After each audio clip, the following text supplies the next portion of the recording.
자, 그럼 우리가 지금 정리된 개념이 어떤 것들을 배웠느냐?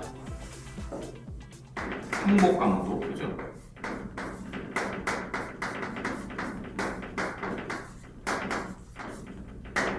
인장 강도,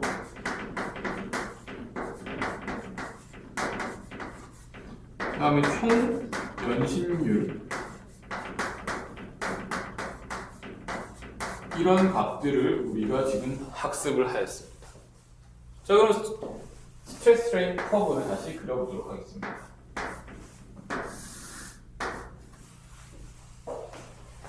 여기서 응력 변형률이니까 응력은 시그마, 변형률은 입실론 또는 E 써도 됩니다. 두 가지를 많이 사용합니다. 자, 여기에서 다시 그래프를 그려봅니다. 재밌는 케이스를 한번 보여드리겠습니다. 노란색 케이스, 이런 케이스도 있을 수 있고, 그죠? 빨간색 케이스, 이런 케이스도 있을 수 있습니다. 자, 빨간색과 노란색을 보겠습니다. 빨간색 케이스와 노란색 케이스에서 빨간색의 항복 강도는 두 개 중에 뭐가 더 높을까요? 빨간색이 항복 강도가 높죠.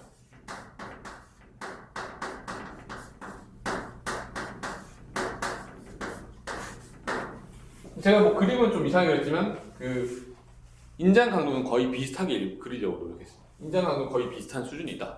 자, 그러면 항복 강도만 더 높고, 항복 강도 높고 인장 강도 높습니다. 이제 빨간색. 그 다음에 인장 강도 비슷합니다. 노란색은 항복 강도는 낮습니다. 자, 그러면 여기에서 소성 변형을 하는 만큼은 얼마만큼이냐 보면은 노란색을 보시게 되면은 항복 점에서부터 한 이 정도까지는 다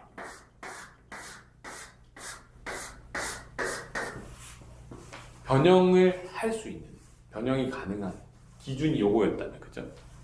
빨간색은 어떻습니까? 그 구간이 여기밖에 없어요. 그 차이. 그럼 여기서 우리가 공부해야 되는 것은 항복 강도를 인장 강도로 나눈 값이 뭔가 의미는 있겠다. 두 가지를 서로 다르게 판단할 수는 있겠다.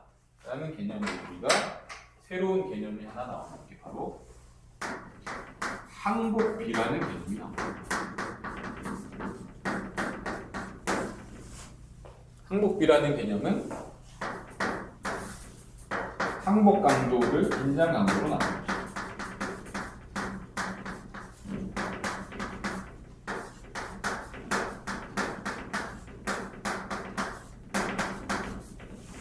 자, 그러면은 항복비가 높은 것은 뭐고 낮은 것은 뭘까? 자, 항복비가 높다라고 하려면은 항복 강도가 높은 거죠, 그죠? 그래서 빨간색은 뭡니까? 고항복.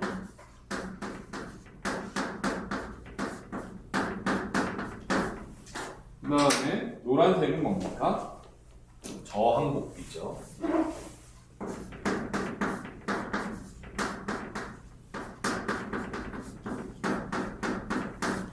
자, 두 개의 장단점이 있습니다. 자, 고항복비 케이스는 소성 변형이 일어나는 것부터 안 되는 그런 구조 재료는 이게 좋겠죠, 그죠? 소성 변형이 일어나는 것부터는 다 우리가 뭐 이렇게 막아야 된다라는 재료는 다 고항복비 재료가 좋습니다. 근데 만약에 이런 경우를 생각해 보십시오. 지진이 발생했다. 해일이 발생했다. 그럴 때는 어떤 애가 좋습니까?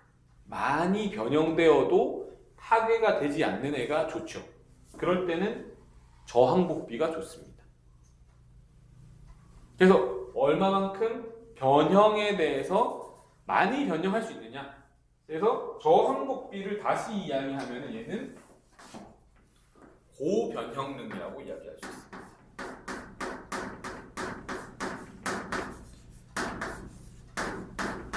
이런 컨셉을 사용할 수도 있다는 거죠. 단순히 항복강도 높고 인장강도 높으니까 무조건 이것만 써야 된다라는 건 아니라는 거죠. 물론 이게 뭐 나쁘진 않은데 괜찮은데 이러한 케이스를 선호하는 경우도 있습니다. 그래서 이러한 항복비라는 개념에 대해서도 알고 있어야 되는 거예요. 그럼 항복비라는 개념을 우리가 알았다고 한다면은 그것과 연계되는 또 개념이 하나 나오는데요.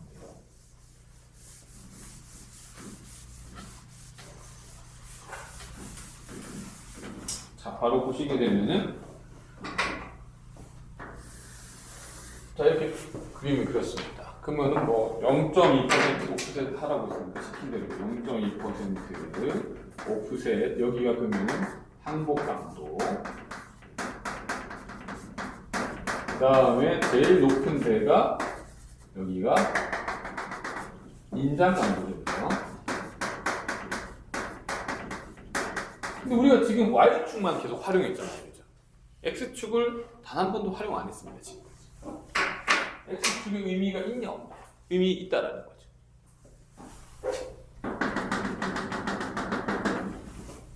자, 요거의 의미를 가질 겁니다. 자, 그럼 여기서 총 연신율을, 자, 여기서 끝나니까, 자, 총 연신율은 어디서 어디까지입니까? 여기서 전체 이까지가 총 연신율이 되겠죠. 총 연신율이 되는데, 자, 여기에서 이 구간 이후는, 자, 인장 강도를 넘어가게 되면 어떤 현상이 발생합니다. 자, 요 전까지는 아까 제가 시편을 그려드렸던 것처럼 뭐 대충 그려보겠습니다. 모래주 시편이 있다 하면 늘어나긴 늘어났는데 원래 모양은 계속 유지하면서 늘어납니다. 즉 우리가 이 가운데 네모만 보게 되면은 이 네모가 어떻게 되냐면 여기에서는 요런 네모였던 것이 여기까지 왔을 때는 긴 네모가 된다라는 것인데, 근데 이것이 어떻게 되느냐, 요걸 넘어가게 되면은 넘어가는 순간 이 긴 네모가 약간 뭐 이런 식으로 이제 잘룩한 부분이 생기더라. 이걸 우리가 뭐라고 하느냐, 네킹이라고 합니다. 네킹. 옥처럼 생겼죠. 자, 네킹이 왜 발생하느냐? 이제는 더 이상 얘가 더 이상 그 균일하게 변하는 것으로 버틸 수 없는 거죠. 이제 국부적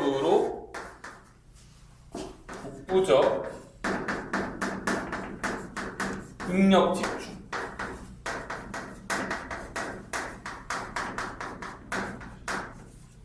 네킹이 발생. 자, 그러면은 네킹이 발생하는 것부터는 또 의미 없다라고 생각하는 구조물들이 있겠죠. 네킹이 발생하면 안 된다. 자, 그러면은 뒤에 이만큼이 긴 게 달랑달랑 매달려가지고 긴 게 의미가 없는 구조물들이 분명히 존재할 겁니다. 설계공학적으로. 그러면 그때는 총연신율 쓰는 것이 아니라 그런 사람들은 나는 그 뒤는 의미 없어. 나는 앞에만 쓸 거야.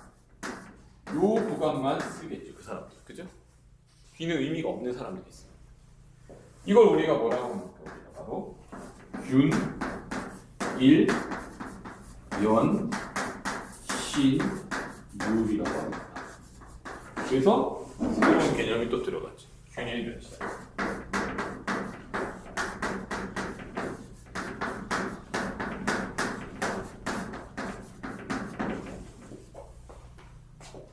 이런 식으로 일단 기본적인 컨셉들을 여러분들이 이해를 하실 수가 있을 겁니다.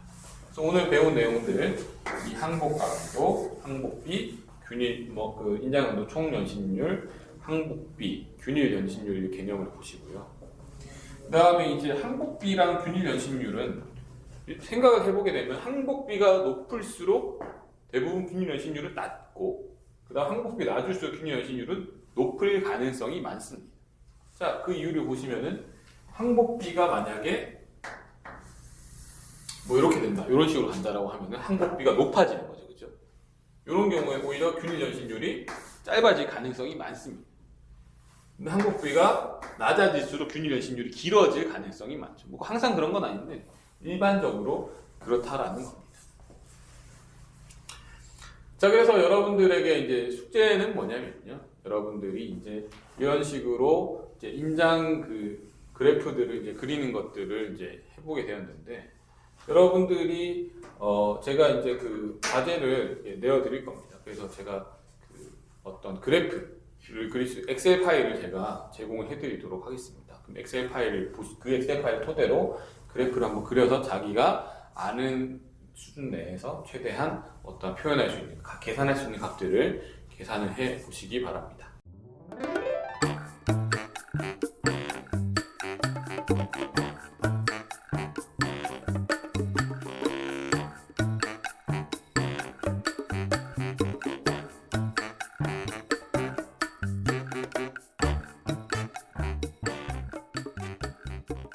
예, 금속을 사랑하는 수강생 여러분 반갑습니다.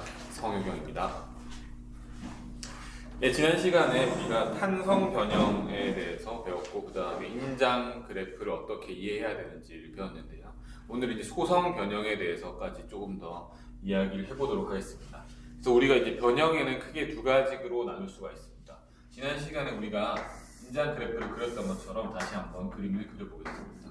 그래서 여기에서 이 스트레스, 스트레인이 되겠죠. 그래서 여기에서 그냥 이렇게 그리게 되면 이런 식으로 우리가 구간을 나눌 수가 있는데 일단은 구간을 두 가지로만 나눠보겠습니다. 이 직선적인 구간을 우리가 여기서는 탄성 구간이라고 이야기를 하고 이 곡선으로 이렇게 가는 구간을 우리가 소성 구간이라고 이야기를 해보겠습니다. 탄성 구간에서의 특징은 뭐냐면은 우리가 외력을 제거하여도 원래 상태로 돌아간다라는 것이 되겠고요. 우리가 원자 상태로 그림을 그려보게 된다면은 원래 원자들이 그런 식으로 잘 놓여 있다가 이 원자에게 외력을 가했을 때 이 원자들이 살짝 이렇게 떨어지지만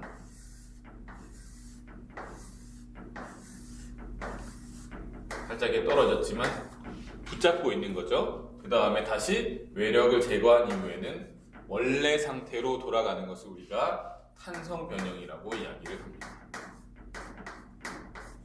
영어로는 뭐라고 하느냐? 이제 일라스틱이라고 하죠. 자, 근데 소성은 무엇이냐라고 하면은 원래 상태로 돌아가지 않는 것입니다. 자, 원래 이렇게 원자가 있을 때 소성 변형이 된다라고 하면은 어떠한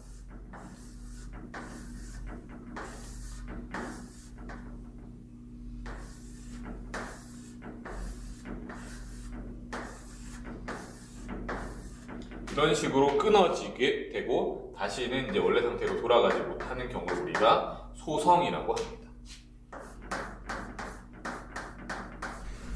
영어로는 플라스틱이라고 하죠. 그래서 여러분들이 잘 알고 있는 플라스틱 소재는 이 소성 변형된, 그래서 원래 상태 돌아가지 않는 그런 소재라는 것을 의미합니다. 자, 이 플라스틱에서 잘 보시게 되면은 여러분들이 이러한 어떠한 면을 따라서 간 것들을 볼 수가 있는데요. 이것을 우리가 뭐라고 하냐면은 미끄러진 면, 그래서 우리가 슬립면이라고 합니다. 또는 이제 한국말로는 이제 전단면이라고 하죠. 영어로는 아까 봤던 것처럼 이제 슬립면이니까 슬립 플레인이라고 합니다. 그래서 어떤 특정한 방향을 따라서 이 끊어지게 되는데, 자, 그러면 이게 원래 상태로 돌아가지 않는 이유에 대해서 생각해 보겠습니다. 그래서 아까 이야기 드렸던 것처럼 이렇게 이제 전단면이 만들어지기 때문에, 자, 전단면이 만들어지고 나면 다시 이 원래 상태로 돌아가려면 두 면이 서로 다시 결합을 해야 되겠죠. 근데 끊어졌던 것이 다시 결합하는 것이 에너지적으로는 당연히 그냥 불가능한 상태가 되겠습니다. 그래서 원래 상태로 돌아가지 못합니다. 그래서 한번 끊어지게 되면은 이런 식으로 전단면이 생기기 때문에 원래 상태로 돌아가지 못한다. 그래서 이것을 우리가 소성 변형이라고 이야기를 합니다. 자, 탄성에서는 그래서 이제 이런 식으로 우리가 그래프를 그렸을 때 원래 상태로 이제 돌아가게 되는데, 이 구간 자체가 우리가 바로 생각했을 때 굉장히 선형적인 관계를 가지고 있습니다. 그래서 이것을 선형 탄성이라고 이야기를 하고요. 수식적으로 나타내게 되면 여기에서는 이 y축이 시그마이기 때문에 시그마는 여기에서 영스 모듈러스 그다음에 이 E라고 라지 E라고 하는 것은 뭐 지난 시간에 설명했던 것처럼 여러 가지 표현을 쓸 수가 있겠죠. 뭐 탄성계수, 그 다음에 영어로는 뭐 일라스틱 모듈러스,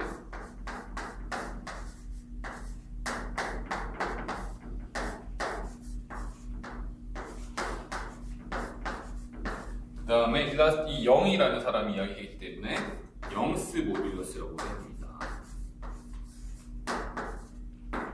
그래서 뭐 탄성계수, 영의 계수라고도 이야기하는 게 이게 바로 이 값이 되겠습니다.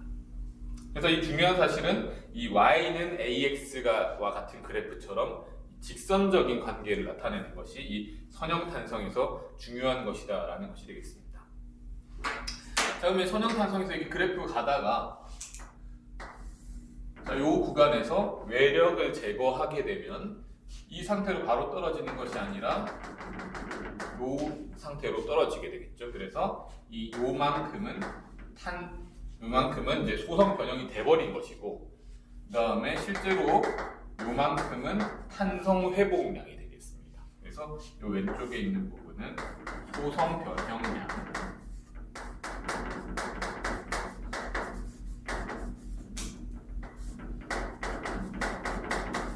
요만큼은 이제 탄성 회복량이 되겠습니다.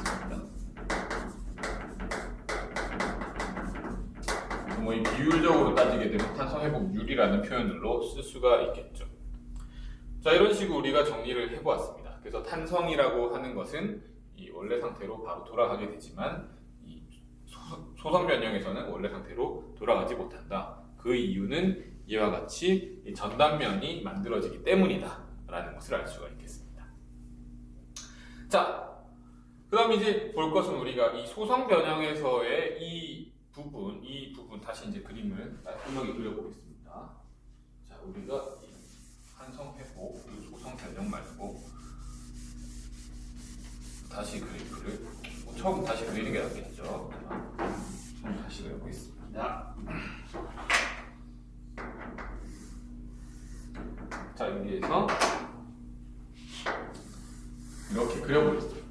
자, 그러면 아까 우리가 말했던 것처럼 요 구간이 탄성이고 요 구간은 이제 소성이라고 하는데, 탄성에서는 우리가 이 식을 써가지고 이 시그마는 이 입실론이라는 식을 써서 우리가 이해를 할 수가 있는데, 소성에서는 요 곡선 영역에 대해서 어떤 식으로 해석을 해야 될 것인가를 이제 공부를 해야 되겠습니다.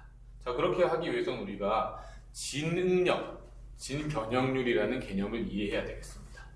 자, 여기에서는 이 그래프 자체는 우리가 지난 시간에 말했던 것처럼 공칭, 응력, 변형률 옵션입니다.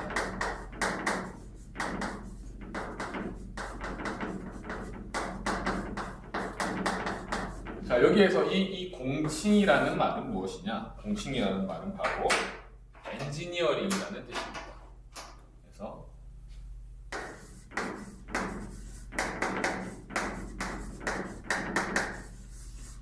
엔지니어링이라는 것은 공학적으로 우리가 간단하게 생각해보자 라는 개념이 되겠는데, 자, 간단하게 생각해야 되는 부분이 무엇인지를 생각해 보도록 하겠습니다. 자, 보시게 되면 처음에 우리가 시편을 한번 그려보겠습니다. 자, 그럼 등장 시편을 우리가 이런 식으로 그림을 그릴 수가 있겠죠. 자, 인장 시편 그렸을 때 이걸 늘리게 된다라고 하면은 이 탄성 영역에서는 어쨌든 늘어나긴 한다 하더라도 이 모양이 변하지 않을 것이고, 이 구간에서도 지난 시간에 말했던 균일 연신 구간이기 때문에 이 형태는 변하지 않습니다. 즉 무슨 말이냐면은 우리가 뭐 여기서 직사각형 모양이라고 한다면은 이 직사각형 모양이, 자, 여기에서는 요 정도 직사각형 모양이었다고 한다고 가정해 보겠습니다. 그러면은 이게 조금 더 길어지는 형태가 되겠고, 이쪽으로 가면은 이제 더 길어지는 이런 형태가 되겠죠. 얇아지고 더 길어지겠죠, 그죠? 조금 더 과장을 해서 그려보겠습니다. 차이가 별로 안 보이기 때문에.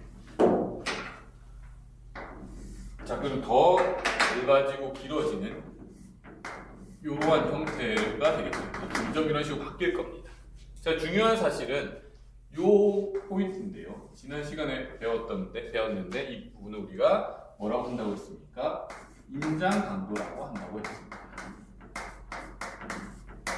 자, 인장 강도가 있는데 이 이후에는 인장 강도 이후에는 대부분 이 그래프가 줄어드는 것을 볼 수가 있습니다. 그럼 이때 이 두 가지 영역을 한번 우리가 나눌 수가 있는데요. 이 앞쪽 부분은 그 뒤쪽 부분을 우리가 뭐라고 나누느냐? 여기에서는 이제 우리 앞쪽 부분을 이제 균일 연신 구간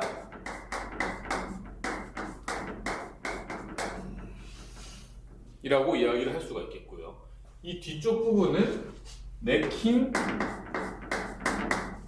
후 구간이라고 이야기를 할 수가 있겠습니다. 자, 네킹 후 구간이라고 하는 이유는 뭐냐면 지금까지는 이 사각형들 이런 식으로 사각형 모양, 직사각형 모양을 그대로 유지했다. 즉 이렇게 균일하게 직사각형 모양을 유지했다라는 겁니다. 그래서 우리가 시편을 다시 그려보게 되면 여기에서 만약에 제가 다시 그린다면은 좀 늘어나긴 했지만 좀 길쭉하게 뭐 이런 식으로, 그죠? 그래서 이 직사각형 모양 자체는 변하지 않았다라는 것이 되겠습니다. 더 길어졌겠죠, 실제 그림보다. 자, 근데 이 이후의 구간에서는 어떻게 변할 것이냐? 이 이후의 구간에서는 자, 직사각형을 이제 확대를 해보게 되면은 이 직사각형의 어떤 내부의 안쪽 부분이 약간 홀쭉해지는 것을 알 수가 있습니다. 이것을 우리가 바로 네킹이라고 합니다. 자, 이것을 확대를 해보면은 시편 자체는 이렇게 생겼을 겁니다. 시편 자체는 이렇게 생겼는데 이제는 더 이상 직사각형이 아니라 이런 식으로 조금 홀쭉해진 부분이 나타나게 됩니다. 이 부분은 우리가 네킹, 목이라는 거, 우리가 목을 영어로 넥이라고 하기 때문에 네킹이라고 합니다. 자, 네킹이 발생했기 때문에 자, 지금까지 우리가 여기에서 가정했던 것은 이 모양 자체가 우리가 계산을 충분히 할 수 있는 거죠. 줄어든 만큼 늘어나고 그 다음에 뭐 폭이 줄어든 만큼 길이가 늘어나고 이런 식으로 예상을 충분히 했던 구간이 되겠는데 이 네킹이 발생한, 자, 그럼 인장 강도라는 것은 언제일까요? 네킹이 시작하는 점입니다. 네킹이 시작하는 점. 네킹이 시작하고 나서부터는 자, 여기에서 이 스트레스가 떨어지는 것처럼 보입니다. 하지만 실제로 스트레스가 떨어지는 것은 아닙니다. 왜 떨어지는 것처럼 보이느냐? 원래 우리가 계산했던 이 사각형을 봤을 때 이 사각형의 단면적을 우리가 뭐라고 할 수 있겠습니까? 초기 단면적을 A0라고 하겠습니다. A0라는 초기 단면적. 그래서 이 사각형의 단면적을 A0라고 하겠습니다. 그러면 이제 단면적 A0인데 이 이후에도 우리가 지금 이 A0라는 값을 바꾸지를 않았습니다. 그런데 사실은 이제 아예 이제 단면적에 해당하는 값이 바뀌기 시작한 거죠. 그렇기 때문에 여기에서부터는 그게 맞아 떨어지지 않습니다. 맞게 안 되는 것이죠. 그래서 이 이후에 맨 마지막으로 이제 가게 되면은 완전히 이제 시편을 봤을 때 완전히 이런 식으로 네킹이 발생해가지고, 그죠? 이 국부적으로 네킹이 발생해가지고 끊어지게 되는 겁니다. 시편 완전히 끊어지게 되죠. 그래서 이게 파단이라고 합니다. 파단이 발생합니다. 이런 식으로 우리가 볼 수가 있겠습니다. 자, 그러면은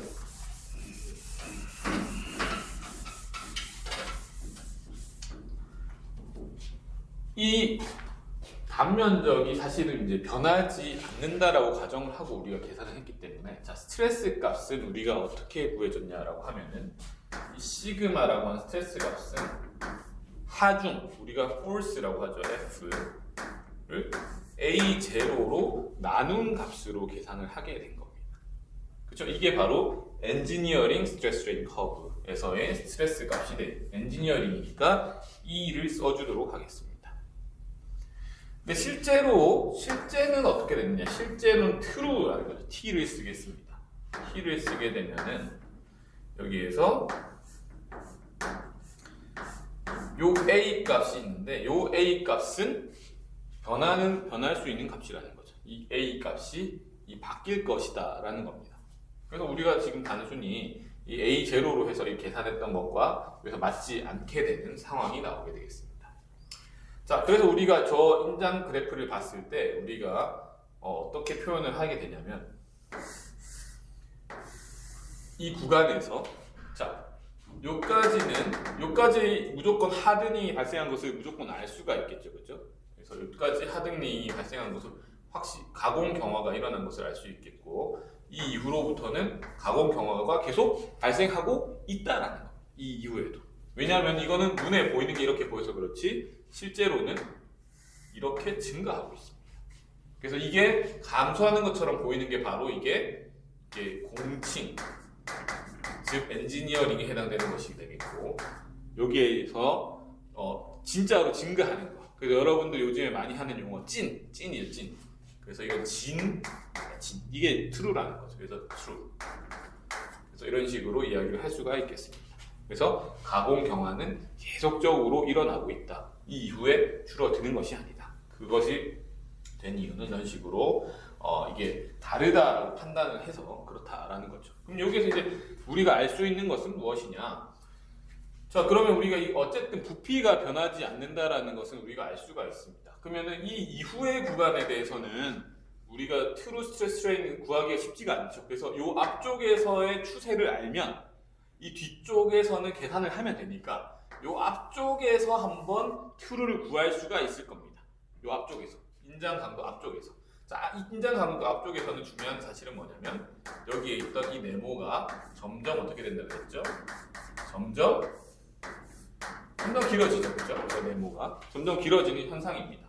자, 그럼 이 네모가 점점 길어질 때 우리가 이 네모는 제가 네모라고 했지만 실제로 3차원이죠, 실제로는. 자, 그래서 이 단면적을 우리가 A, 처음은 A0, 그 다음에 이 길이를 우리가 L0라고 해보겠습니다. 그 다음에 이제 점점 변하니까 얘들을 나중에 되는 애들을 요 길이를 이제 L, 그 다음 요 길이를 A 이런 식으로 요 길이가 아니라 단면적. 자, 그림을 이렇게 그려서 그렇지 실제로는 이렇게 생겼겠죠, 3차원적으로. 자, 단면적 A라고 해보겠습니다. 자, 그럼 부피가 일정해야 되죠. 부피가 변하지는 않습니다. 자, 그러면 부피가 일정해야 되기 때문에 우리가 알 수 있는 식은 무엇이냐? A0, L0는 뭐랑 같습니까? A0, L0는 AL과 같습니다. 그죠? A0, L0는 AL과 같죠. 부피가 일정해야 되니까. 자, 그럼 이 같은 상황이기 때문에 이 A라는 값은 우리가 정확하게 모릅니다. A라는 값을 모르죠. 우리가 측정을 계속 할 수는 없잖아요, 중간중간에. 그래서 이걸 다시 나타내게 되면 A라는 값은 뭐가 됩니까? A라는 값은 A0에다가 L분의 L0 이런 값이 되게 되겠습니다. 이렇게 되겠죠. 그럼 요 값을 우리가 여기에 집어넣어 주는 겁니다. 요 A에다가 집어넣어 주면은 true를 구할 수가 있겠죠. 그럼 요 값을 구해주게 되면 집어넣어 주면 A0분의 F2가 되겠고, 그럼 집어넣으면은 이게 뒤집어지겠죠. 그렇죠? 분모에 넣었으니까 L0분의 L 이런 식으로 바뀌게 됩니다. 자, 그러면 이제 L이라고 하는 건 우리가 최종에서의 이 길이라고 이야기했었죠, 그죠? 최종 길이. 자, 그렇게 이야기했기 때문에 여기에서 제가 이 부분을 다시 옮겨 쓰겠습니다. 자, A는 A0에다가 L분의 L0 이렇게 옮겨 쓰고 공간이 없어서. 자, 이 상황에서 이 식을 이제 우리가 다시 써보겠습니다. 자, A0분의 F라고 하는 것은 우리가 어디서 봤습니까? 이 위에서 봤죠. 위에서 우리가 이 식에서 확인을 했습니다. 여기서 확인했어요. 그래서 얘는 그대로 쓰면 되겠습니다. 그래서 쟤는 이 부분은 시그마 E, 공칭력의 스트레스 값이 되겠습니다. 자, L0분의 L은 뭐냐? L이라는 것이 뭐냐면은 L0에다가 델타 L을 더한 값이죠, 그죠? 그러면은 여기에다가 L0에다가 L0 플러스 델타 L이 되겠습니다. 즉 무슨 말이냐면은 원래 우리가 이 L이라는 길이를 가지고 있었는데, L0라는 길이를 가지고 있었는데 이게 이제 늘어나게 되죠. 이렇게 늘어나게 되면은 이게 바로 L인데 요 차이가 뭐가 되겠습니까? 요 차이가 바로 델타 L이 되겠죠. 그죠? 델타 L이 되겠습니다. 그래서 L이라고 하는 것은 L0에다가 델타 L을 더한 값입니다. 자, 그럼 우리가 배웠던 변형률이라는 개념을 생각해 보겠습니다. 변형률, 우리가 배웠던 이 변형률이라는 이 입실론이라고 하는 개념, 이 식이 뭐가 되겠습니까? 우리가 배웠던 변형률, 입실론이라고 하는 게 결국에는 뭡니까? 입실론이라고 하는 것은 L분의 델타 L이죠. 그죠? 이거 맨 처음 시간에 배웠습니다. 그래서 L0분, 죄송합니다. L0분이 헷갈리겠죠. L0분의 델타 L이죠. 자, 그래서 이 개념을 배웠기 때문에 원래 길이에서, 즉 원래 길이에서 늘어난 만큼이 이제 분자에 들어가는 거죠. 그죠?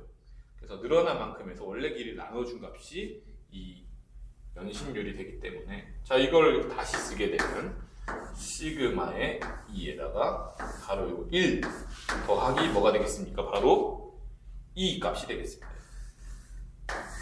엔지니어링의 값이 되겠습니다. 그래서 이게 가끔씩 어떤 분들은 이게 표현하기가 true랑 비교를 하기 위해서 요 입실론 값을 아예 뭐라고 씁니까? 아예 2라고 쓰고 있습니다. 편하게 2라고 쓸 수 있습니다. 그러면 여기선 똑같은 거죠. 그럼 여기에서도 조 개념을 쓰게 된다면 이 입실론을 쓰는 게 아니라 여기에도 뭐를 쓰면 되겠습니까?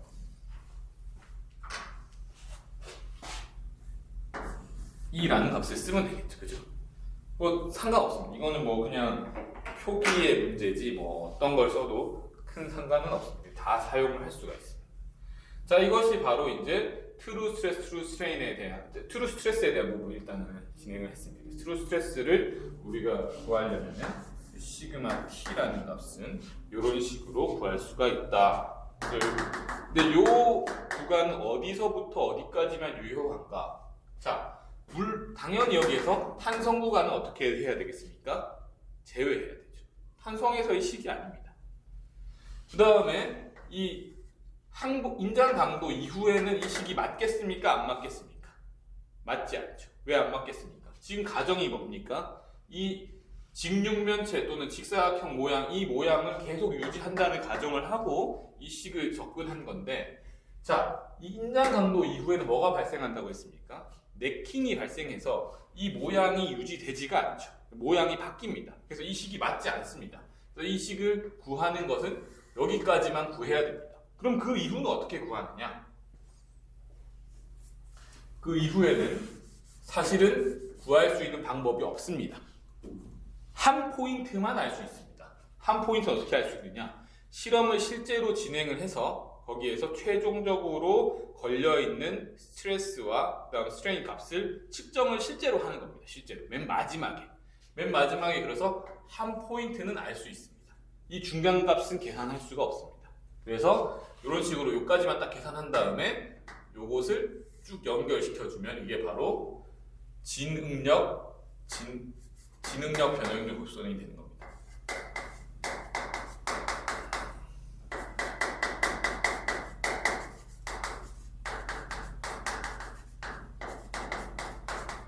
진응력 변형 곡선 이런 식으로 되는 거죠. 여기까지에서 지금 이 스트레스 진응력 변형률 곡선을 구하는 방법을 배웠고요. 그러면은 지금 이제 보실 것은 지금은 스트레스 값만 했는데 이 스트레인 값을 하는 방법도 같이 이제 보도록 하겠습니다.